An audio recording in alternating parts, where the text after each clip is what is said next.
멈추지 않는 폭풍, 판도를 바꾸는 힘 파죽지세. 삼국지의 진짜 마지막 장을 아십니까? 여러분, 우리는 보통 삼국지라고 하면 유비, 관우, 장비가 활약하고 제갈량이 붉은 적벽에서 불을 치르던 시절만 기억합니다. 하지만 진짜 천하의 주인은 누구였을까요? 총나라도 위나라도 오나라도 아니었습니다. 위나라의 권력을 거머쥔 사마씨 가문이 세운 진나라였죠. 서기 280년 천하에는 오직 두 나라만 남았습니다. 북방을 장악한 거대 제국 진나라, 그리고 장강 남쪽에 운거한 마지막 생존자 오나라. 진나라의 황제 사마염은 전 장병에게 천하 통일의 마지막 출사표를 던집니다. 오나라를 치고 100년의 난세를 끝내리라. 진나라의 대군이 남하하기 시작했습니다. 하지만 오나라 역시 만만한 상대가 아니었습니다. 오나라에게는 그 어떤 군대보다 강력한 천연의 요새가 있었습니다. 바로 끝이 보이지 않는 그 거대한 강 장강이었습니다. 오나라의 마지막 황제 손호는 진나라의 대군이 몰려온다는 소식에도 누각에 앉아 술을 마시며 비웃었습니다. 북방의 촌놈들이 감히 이 거대한 장강을 건너겠다고? 우리에게는 그 누구도 뚫을 수 없는 무적의 방어선이 있다. 오나라는 진나라 수군이 배를 타고 내려올 길목에 상상을 초월하는 함정을 파놓았습니다. 강바닥에 거대한 철로 만든 송곳인 철추를 무수히 박아두어 배의 밑창을 찢어버리게 했고, 강줄기를 완전히 가로지르는 거대한 철사슬, 즉 철새를 설치해 배들이 더 이상 전진하지 못하도록 가로막았습니다. 이 철사슬은 한번 걸리면 그 어떤 거대 전함도 뼈대가 으스러지는 가공할 무기였습니다. 진나라 장수들은 장강 초입에서 거대한 철사슬을 마주하고 팔을 동동 굴렀습니다. 장강의 물살도 험한데 저 철사슬과 철송곳을 어찌 뚫는단 말인가? 이번 전쟁은 실패다. 바로 그 절망의 순간 진나라의 총사령관 두예가 앞으로 나섰습니다. 그는 평생 말 한 마리 제대로 타지 못하고 활 시위도 당기지 못하는 유약한 선비 스타일의 장수였습니다. 하지만 그의 머릿속에는 천하를 뒤흔들 신의 한 수가 들어있었죠. 두예는 오나라가 자랑하는 철사슬 방어선을 보고도 눈 하나 깜빡하지 않았습니다. 그리고 명령했습니다. 수백 척의 거대한 뗏목을 만들어라. 그리고 그 위에 지프로 만든 인형을 가득 싣고 불을 붙여 강물에 흘려보내라. 이것은 기가 막힌 심리전이자 과학적인 돌파구였습니다. 불타는 뗏목들이 강물을 따라 내려가며 오나라가 숨겨둔 철송곳들을 먼저 건드려 가라앉혔고, 붉게 달아오른 불길이 거대한 철사슬에 닿자 철사슬들이 열을 견디지 못하고 툭툭 끊어져 나가기 시작했습니다. 오나라가 100년을 믿어온 무적의 방어선이 선비 장수 두의 기지 앞에 단 하룻밤 만에 잿더미가 되어버린 것입니다. 당신을 가로막은 철사슬은 무엇입니까? 우리는 인생을 살면서 수많은 장강과 철사슬을 만납니다. 자본이 부족해서, 경기가 불황이라서, 대기업의 장벽이 너무 높아서 도저히 뚫고 나갈 수 없다고 포기해 버리죠. 오나라의 황제는 그 장벽만 믿고 방심했고, 진나라의 장수들은 그 장벽을 보고 겁을 먹었습니다.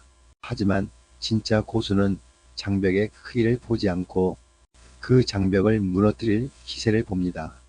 오늘 두의 이야기를 통해 내 앞을 가로막은 철사슬을 끊어내고 거침없이 진격하는 파죽지세의 문법을 배워보겠습니다.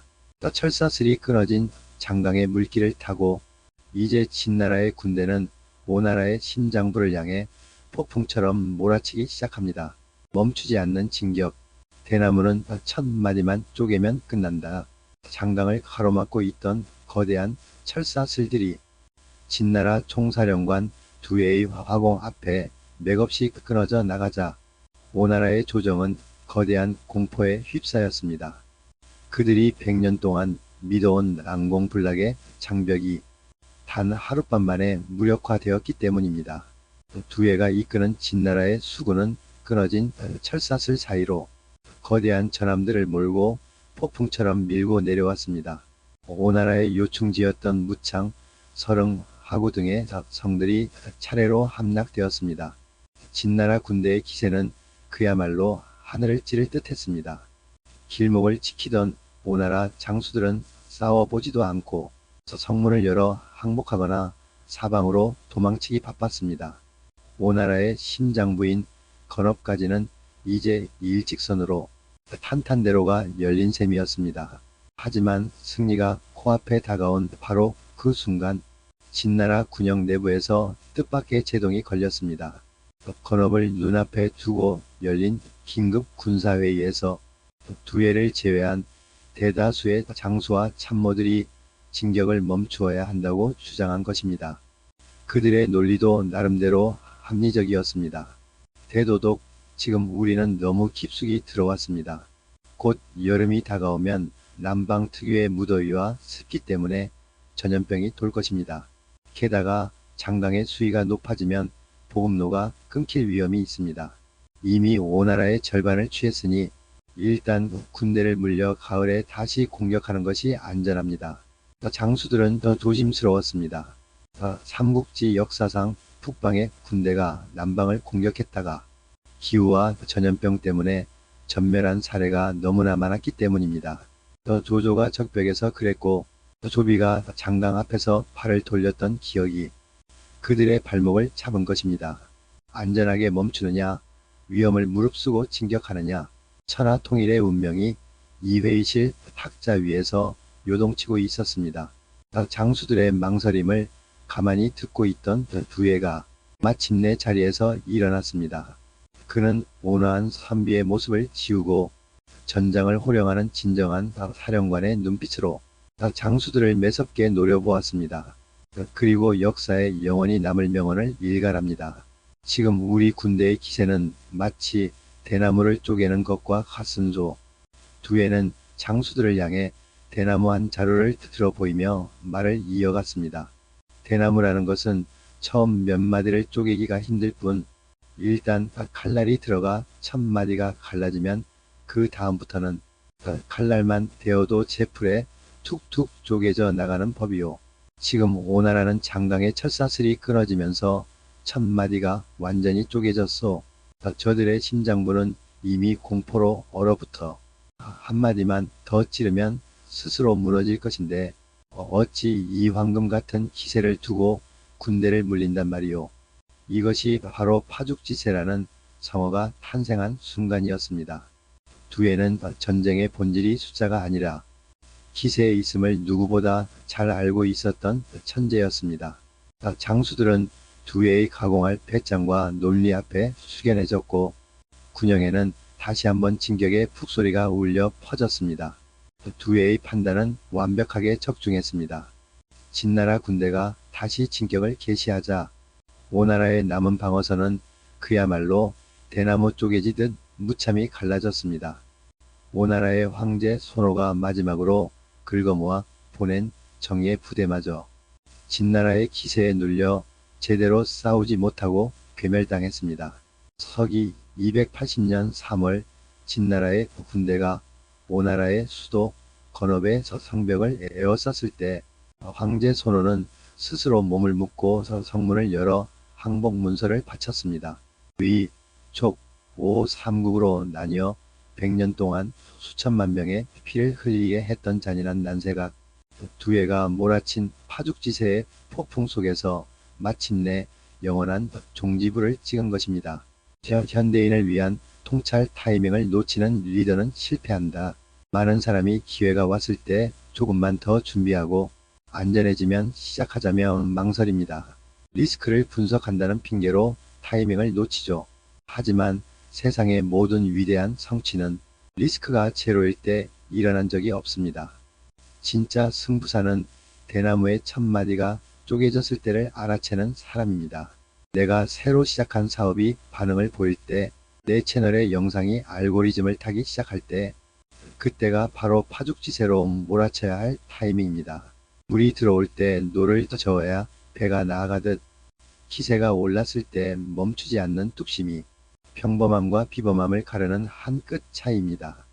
기세의 연금술 당신의 인생을 파죽지세로 이끄는 법. 서기 280년 오나라의 항복으로 마침내 삼국시대에 그 처절했던 총성은 멈추었습니다. 천하는 진나라의 손에 들어왔고 역사학자들은 이 위대한 통일의 1등 공신으로 단연 두해를 꼽았습니다. 그런데 여기서 아주 흥미로운 사실이 하나 있습니다. 천하 통일을 이룬 총사령관 두해는 전형적인 싸움꾼이 아니었습니다. 그는 삼국지 역사상 가장 기이한 장수 중 한 명이었습니다.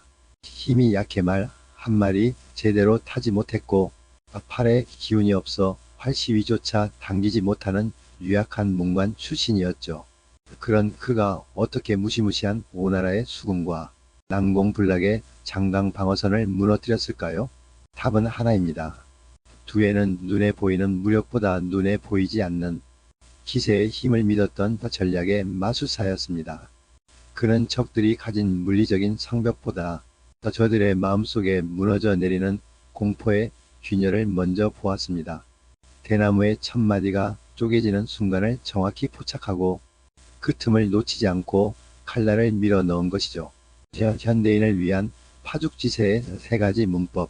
우리는 매일 자신만의 전장으로 나갑니다. 산더미 같은 업무, 도저히 넘을 수 없을 것 같은 경쟁자, 얼어붙은 경제 상황까지 우리 앞에는 언제나 오나라가 설치해둔 철사슬 같은 장벽들이 버티고 있습니다. 이 장벽들을 깨부수고 인생의 판도를 바꾸기 위해선 두해가 보여준 3가지 기세의 문법을 기억해야 합니다. 첫째, 첫 번째 마디를 조지는데 모든 화력을 집중하십시오. 대나무는 처음부터 끝까지 똑같은 힘으로 쪼개는 게 아닙니다. 두해의 말대로 첫 마디를 쪼개기가 가장 어렵고 그 한마디만 갈라지면 나머지는 부드럽게 나갑니다. 여러분이 새로운 사업을 시작하거나 공부를 할 때 가장 힘든 순간은 바로 처음 10%입니다. 인맥도 없고 자본도 없고 지식도 없는 그 전무한 상태죠.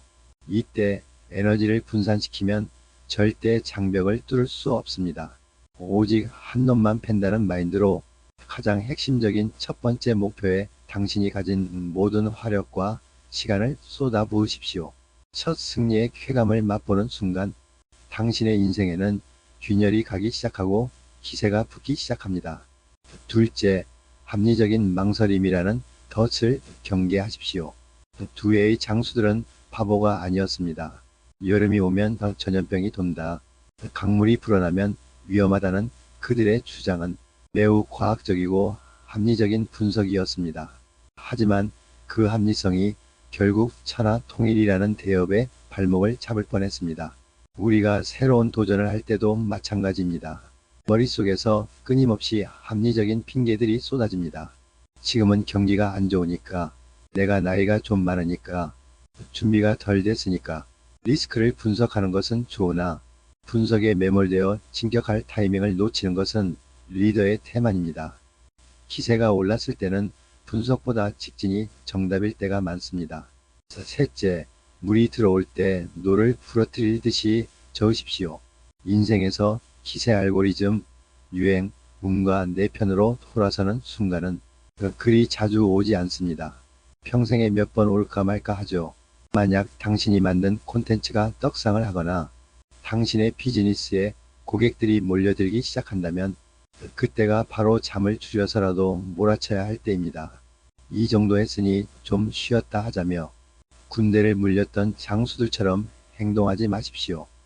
기세가 머물러 있을 때 폭풍처럼 진격하여 아예 시장을 독점하고 판을 완전히 바꿔버려야 합니다. 멈추지 않는 연속성이 파죽지세를 완성합니다. 이제 당신의 대나무를 쪼갤 시간입니다. 삼국지의 위대한 영웅들은 모두 저마다의 방식으로 세상을 호령했습니다. 유비는 인덕으로, 조조는 지약으로, 관우는 무력으로 싸웠죠. 하지만 이 긴 싸움의 최종 승자는 기세를 다룰 줄 알았던 유약한 선비 두해와 그의 군대였습니다. 지금 여러분을 가로막고 있는 장강의 철사슬은 무엇입니까? 도저히 이길 수 없을 것 같은 거대한 벽 앞에서 기가 죽어 계시지는 않나요? 두려워하지 마십시오. 장벽이 거대해 보일수록 그 장벽이 한번 무너질 때 생기는 기세의 파괴력은 상상을 초월합니다. 오늘 이 영상을 보신 여러분 모두가 내 삶의 첫 번째 마디를 시원하게 쪼개버리고 천하를 얻는 위대한 승리자가 되기를 진심으로 응원합니다. 멈추지 않는 폭풍처럼 진격하십시오. 여러분의 파죽지세를 끝까지 응원하겠습니다. 오늘 이야기가 가슴을 웅장하게 만들었다면 구독과 좋아요로 함께 해주십시오. 시청해주셔서 감사합니다.